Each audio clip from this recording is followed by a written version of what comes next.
Hi hello ನಮಸ್ಕಾರ. ಎಲ್ಲರೂ ಹೇಗಿದ್ದೀರಾ? ನಾನು ಸೂಪರಾಗಿದ್ದೀನಿ, ನೀವು ಕೂಡ ಸೂಪರಾಗಿದ್ದೀರಾ ಅಂತ ಅನ್ಕೋತೀನಿ. ಅಲ್ಲಿದೆ ನಮ್ಮನೆ, ಇಲ್ಲಿ ಬಂದೆ ಸುಮ್ಮನೆ ಅಂತ ನಾವಿವತ್ತು ಮನೆ ಬಿಟ್ಟು ಆಚೆ ಬಂದಿದ್ದೀವಿ. ಎಲ್ಲಿಗೆ ಬಂದಿದ್ದೀವಿ? ಬ್ಯಾಕ್ಗ್ರೌಂಡಲ್ಲಿ ಮಕ್ಕಳು ನೋಡಿ, ನನ್ನ ಮಗ ನೋಡಿ ಹಾಯ್ ಕೂಡ ಮಾಡದೆ ಓಡೋಗ್ತಿದ್ದಾನೆ. ಎಷ್ಟು ಕೊಬ್ಬಿರಬೇಡ ಅಲ್ವಾ? ಹಂಗಂತ ಒಂದು ಉಕ್ಕೊಂಡು ನಾವು ಮುಂದಕ್ಕೆ ಹೋಗೋಣ ಬನ್ನಿ. ಹೌದು, ಸ್ಕೂಲಲ್ಲಿ ಏನೋ ಕಾರ್ಯಕ್ರಮ ಇತ್ತು, ಹಾಗಾಗಿ ನಾವು ಬರಬೇಕಾಯಿತು. ಬಂದು ಸ್ಕೂಲಲ್ಲಿದ್ದ ಇವೆಂಟೆಲ್ಲ ಮುಗಿಸ್ಕೊಂಡು ನನ್ನ ಮಗ ಏನು ದವಾಕಿದ್ದಾನೆ ಅದನ್ನೆಲ್ಲ ನೋಡಿಕೊಂಡು ಮತ್ತೆ ಬ್ಯಾಕ್ ಟು ಕಾರ್ ಅಂತ ಕಾರ್ ಹತ್ರ ಬಂದಿದ್ದೀವಿ.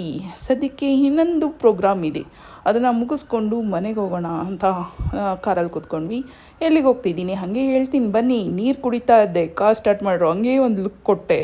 ಆ ಲುಕ್ಕಿಗೆ ಭಯ ಪಡ್ಕೊಂಡ್ರು ಅಂತ ಹೇಳೋಕ್ಕಾಗಲ್ಲ, ಏನು ನಿಧಾನ ಕುಡಿ ಅಂತ ನನಗೆ ಹೇಳಿದರು. ಅದಾದ ಮೇಲೆ ಕಾರಲ್ಲಿ ಬರುತ್ತಿದ್ದ ಮ್ಯೂಸಿಕ್ಕಿಗೆ ನನ್ನ ಮಗ, ಪುಟಾಣಿ ಮಗ ಡ್ಯಾನ್ಸ್ ಮಾಡ್ತಿದ್ದ. ನಾನು ಕೂಡ ಅದನ್ನು ಹಾಗೇ ಕ್ಯಾಮ್ರಾದಲ್ಲಿ ಸೆರೆ ಹಿಡಿದೆ ಅಂತ ಹೇಳ್ಬೋದು. ಹಾಗೆ ಕೂದಲನ್ನ ಸರಿ ಮಾಡಿಕೊಂಡು ಅಂದ್ಕೊಂಡು ಕೂದಲು ಎಳ್ಕೊಂಡು ನಾವು ಹೊರಟಿದ್ದೇವೆ. ಎಲ್ಲಿಗೆ ಬಂದ್ವಿ? ನಾನು ಹೇಳಿದ ಜಾಗಕ್ಕೆ ಬಂದೆ.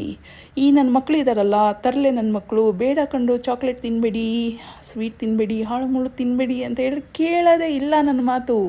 ಹಂಗಾಗಿ ತಿನ್ಬಿಟ್ಟು ಇಲ್ಲಿ ಇವಾಗ ಹಲ್ಲನ್ನು ರಿಪೇರಿ ಮಾಡುವ ಜಾಗ ಯಾವುದು, ಡೆಂಟಿಸ್ಟ್ ಹತ್ರ ಬಂದಿದ್ದೀವಿ. ನನ್ನ ಮಗನಿಗೆ ಉಳ್ಕಲ್ಲಾಗಿತ್ತು, ಹಾಗಾಗಿ ಅದನ್ನು ಕ್ಲಿಯರ್ ಮಾಡಿಸೋದಕ್ಕೆ ನಾವಿಲ್ಲಿ ಬಂದಿದ್ದೀವಿ. ಡಾಕ್ಟರ್ ನೋಡಿ ಮಕ್ಕುಗಿತಾ ಇದ್ದಾರೆ. ಯಾಕ್ರಪ್ಪ ಕರೆಕ್ಟಾಗಿರೋಕ್ಕಾಗಲ್ವಾ ಅಂತ. ಹಾಗೇನಿಲ್ಲ, ಏನು ಮಾತಾಡ್ತಿದ್ದಾರೆ. ಅಷ್ಟರಲ್ಲಿ ನನ್ನ ಮಗ ಐಸ್ ಕ್ರೀಮ್ ಕೊಡಿಸಿ, ಚಾಕ್ಲೇಟ್ ಕೊಡಿಸಿ, ಅದು ಕೊಡಿಸಿ, ಇದು ಕೊಡಿಸಿ ಅಂತ ತಲೆ ತಿಂತಿದ್ದ. ನೀನೊಬ್ಬನೇ ನಾ ತಲೆ ತಿನ್ನೋದು, ಕೊಡೋ ಇಲ್ಲಿ ನಿನ್ನ ಕಣ್ಣೆಲ್ಲ ತಿಂದಾಕ್ಬಿಡ್ತೀನಿ ಅಂತ ನಾನು ಒಂದು ಗ್ಲಾಸ್ ಕಿತ್ಕೊಂಡು ಹಾಕ್ಕೊಂಡು ಆಟಾಡ್ತಾ ಇದ್ದೀನಿ. ಹೆಂಗಿದೆ ಐಡಿಯಾ? ಹೆಂಗೆ ಕಾಣಿಸ್ತಿದ್ದೀನಿ ಅಂತ ಕಮೆಂಟ್ ಕೂಡ ಮಾಡಿ ಆಯಿತಾ. ಇಲ್ಲಿ ನನ್ನ ಮಗ ಎಷ್ಟೊತ್ತು ಅಂತ ತಲೆ ತಿಂತಿದ್ದ. ಒಂದು ಬಿಡ್ತೀನಿ, ಬಾಯಿ ಮುಚ್ಕೊಂಡು ಕುತ್ಕೋ, ನನಗೂ ಹಂಗೆ ಆಗ್ತಿದೆ. ನೀನೊಬ್ಬನೇ ಬೇಬಿ ಇಲ್ಲ, ನಾನು ಕೂಡ ಚಿಕ್ಕ ಪಾಪು, ಸುಮ್ಮನೆ ಬಾಯಿ ಮುಚ್ಕೊಂಡು ಕುತ್ಕೊಳ್ಳೋ ಅಂತ ಬೈದೆ. ಯಾಕೆ ಅಂದರೆ ನಾನು ಎಷ್ಟೇ ದೊಡ್ಡವರಾದ್ರೂ, ಅಂದರೆ ನಾವು ಎಷ್ಟೇ ದೊಡ್ಡವರಾದ್ರೂ ಚಿಕ್ಕ ಮಕ್ಕಳ ಹಾಗೆ ಯೋಚನೆ ಮಾಡಿದ್ರೇ ನಾವು ಚೆನ್ನಾಗಿ ಉದ್ಧಾರ ಆಗೋಕ್ಕೆ ಸಾಧ್ಯ ಆಯಿತಾ. ಇಲ್ಲಿ ನೋಡಿ, ಇವನು ಒಬ್ಬ ಕುಳ್ಳ, ಅವನು ಒಬ್ಬ ಲಂಬು, ಅಂದರೆ ವಯಸ್ಸಿನ ಅಂತರ ಸುಮಾರಿದೆ, ಆದ್ರೂ ನೋಡಿ ಹೆಂಗೆ ಜಗಳ ಆಡ್ತವೆ ಅಂತ. ಏನು ಒಂದೇ ಏಜವ್ರು ಆಗಬೇಕಾಗಿಲ್ಲ ಜಗಳ ಆಡೋದಕ್ಕೆ. ನೋಡಿ ಫುಲ್ಲು ತರಲೆ ಮಾಡೋದು, ಇವ್ರಿಗೆ ತರಲೆ ಮಾಡೋದು. ನಾನೇ ಏನು ಕಮ್ಮಿ ಇಲ್ಲ, ಅವರಿಬ್ಬರಿಗೂ ಸೇರಿ ನಾನೇ ತರಲೆ ಮಾಡ್ತೀನಿ. ಸುಮ್ಮನಿರೋ, ಸೈಲೆಂಟಾಗಿರೋ, ಹೇಳೋ ಜಾಯ್ಮನ ಅಲ್ಲ, ಆಟಾಡ್ರೋ, ಏನು ಕ್ರಾಸ್, ಏನು ಡೀಸೆಂಟಾಗಿ ಕೂತ್ಕೊಂಡು ಏನರೋ ಮಾಡ್ತೀರಾ ಅಂತ ನಾವೇ ಉಲ್ಟಾ ಮಕ್ಕಳಿಗೆ ಇನ್ನೂ ಎನರ್ಜಿ ಕೊಟ್ಟು ಆಡಿಸ್ತಾ ಇರ್ತೀವಿ. ಇಲ್ಲಿ ನೋಡಿ ನನ್ನ ಮಗನ ಕೂದಲನ್ನ ಎಳೆದು ಇದು ಮಾಡಿದೆ ಅಂತ ನನ್ನ ಕೂದಲು ಕೇಳ್ತಿದ್ದಾನೆ. ಅದಕ್ಕೆ ಒಂದು ರಪ ಅಂತ ಬಿಟ್ಬಿಟ್ಟು ಆಟ ಆಡಿಕೊಂಡು ಹಾಗೆ ತಮಾಷೆ ಮಾಡಿಕೊಂಡು ಕೂತ್ಕೊಂಡಿದ್ದೀವಿ. ತರಲೆ ಗ್ರೂಪ್ಗಳು. ನಾವಾದರೆ ಇಲ್ಲೊಂದು ಸೀರಿಯಸ್ ಮನುಷ್ಯ ಇದೆ ನೋಡಿ, ಇವರು ಸೀರಿಯಸ್ ಮನುಷ್ಯರು, ಇವ್ರ ಸವಾಸ ನಮಗೆ ಬೇಡ, ಬನ್ನಿ ನಮ್ಮ ಆಟ ನಾವು ಆಡೋಣ ಅಂತ ನಾವು ಆಟ ಆಡಿಕೊಂಡು ಟೈಮ್ ಪಾಸ್ ಮಾಡ್ತಾ ಇದ್ದೀವಿ. ನನ್ನ ಚಿಕ್ಕ ಮಗ ವಿಡಿಯೋ ಮಾಡ್ಕೊಂಡು ನಕ್ಕೊಂಡು ಎಂಜಾಯ್ ಮಾಡ್ತಾ ಇದ್ದಾನೆ. ಹೀಗೆ ನಾನು ನನ್ನ ಮಕ್ಕಳ ಜೊತೆ ಆಟ ಆಡುವ ಸಮಯ ಯಾವುದೇ ಆಗಿದ್ರೂ ಆರಾಮಾಗಿ ಎಲ್ಲಿದ್ರೂ ರಿಲ್ಯಾಕ್ಸಾಗಿ ಆಟ ಆಡ್ತಿರ್ತೀನಿ. ನೋಡಿ ಕುತ್ಕೊಂಡಿದ್ದಾರೆ ನಮ್ಮ ಸಾಹೇಬರು. ಇಲ್ಲಿ ಸಾಹೇಬ್ರಿಗೆ ಡಾಕ್ಟ್ರು ಕೇಳ್ತಾ ಇದ್ದಾರೆ. ಏನಂತ ಕೇಳ್ತಾ ಇದ್ದಾರೆ? 2 ಟೈಮ್ಸ್ ಬ್ರಷ್ ಮಾಡ್ತೀಯೋ ಇಲ್ವೋ, ಹೇಗಿದೆಯಾ ಇವಾಗ? ನೀನು 2 ಟೈಮ್ಸ್ ಬ್ರಷ್ ಮಾಡಿಲ್ಲ ಅಂದರೆ ನಿನಗೆ ದೊಡ್ಡ ಇಂಜೆಕ್ಷನ್ ಹಾಕ್ತೀನಿ ಅಂತ ಮಾತಾಡ್ತಾ ಇದ್ದಾರೆ. ಅವನು ಹಂಗಿಂಗೆ ನುಲ್ಕೊಂಡು ಹಾಗೆ ಹೀಗೆ ಟೈಮ್ ಮಾಡ್ತೀನಿ, ಟೈಮ್ ಮಾಡಲ್ಲ ಅಂತ ಡವ್ ಮಾಡ್ತಿದ್ದಾನೆ. ಹಾಗೆ ಸುಮಾರು ಹೊತ್ತು ಈ ಕೆಲಸದಲ್ಲಿ ಡಾಕ್ಟರ್ ಬ್ಯುಸಿ ಇದ್ದರು, ನಾವು ನಮ್ಮ ವಿಡಿಯೋ ತೊಗೊಳೋದ್ರಲ್ಲಿ ನಾವು ಕೂಡ ಬ್ಯುಸಿ ಇದ್ವಿ. ಹಂಗಾಗಿ ಆಟ ಆಡಿಕೊಂಡು ಸ್ವಲ್ಪ ಹೊತ್ತು ಸಮಯ ಹಾಗೆ ಮುಂದೆ ಹೋದ ಮೇಲೆ ಡಾಕ್ಟರು ನಮ್ಮನ್ನು ಆಚೆ ಬಿಟ್ಟರು. ನಾವು ಬಂದ್ವಿ ಆಚೆ. ಬಿಸಿಲು ಸಿಕ್ಕಾಬಟ್ಟೆ ಇದ್ದು ಕಣ್ಣು ಬಿಡೋಕ್ಕೆ ಆಗ್ತಾಯಿಲ್ಲ. ಯಾಕೆ ಅಂದರೆ ರಾತ್ರಿ ನಿದ್ದೆ ಸರಿ ಇರಲಿಲ್ಲ. ಹಾಗೆ ನನ್ನ ಮಗ ಪೈನಾಪಲ್ ಅಂತ ಕುಣಿತಾ ಇದ್ದ.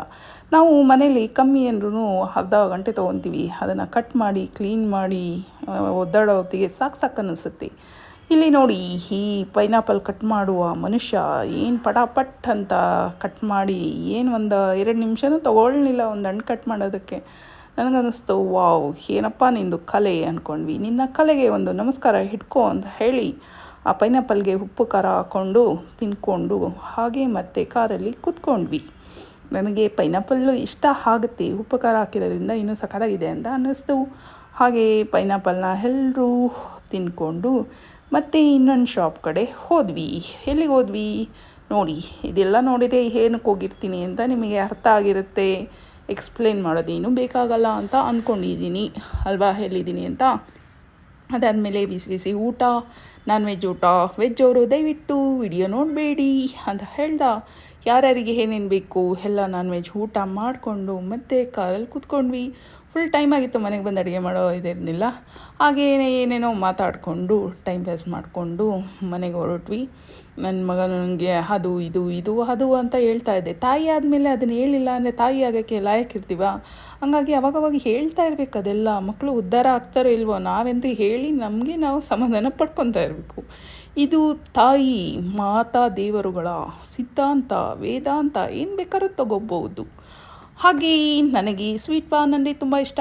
ಹಾಗೆ ಸ್ವೀಟ್ ಪಾನ್ ತೊಗೊಂಡು ಅದನ್ನು ಹೇಗೆ ನೋಡಿ ಹೀಗೆ ಇಲ್ಲಿ ಕಚ್ದಂಗೆ ಕಚ್ಕೊಂಡು ತಿನ್ಕೊಂಡು ಹಿಂಗೇನು ತಿನ್ನಲ್ಲ, ಒಂದೇ ಸಲ ರಪ್ಪ ಅಂತ ಬಾಯಿಗೆ ಹಾಕೋತೀನಿ. ಬಟ್ ವಿಡಿಯೋ ಮಾಡ್ತಿದ್ದೀನಿ ಅಂತ ಸ್ವಲ್ಪ ಶೋ ಆಫ್ ಹೊಡಿತಾ ಇದ್ದೀನಿ ಅಷ್ಟೇ. ಹೆಂಗಿದೆ ನಮ್ಮ ವಿಡಿಯೋ? ನಮ್ಮ ತರಲೆ ಜನಗಳಾದ ನೀವು ನೋಡಿದ್ದಕ್ಕೆ ಧನ್ಯವಾದಗಳು. ಇಷ್ಟ ಆದರೆ ಒಂದು ಲೈಕ್ ಮಾಡಿ, ಕಮೆಂಟ್ ಮಾಡಿ. Thank you so much.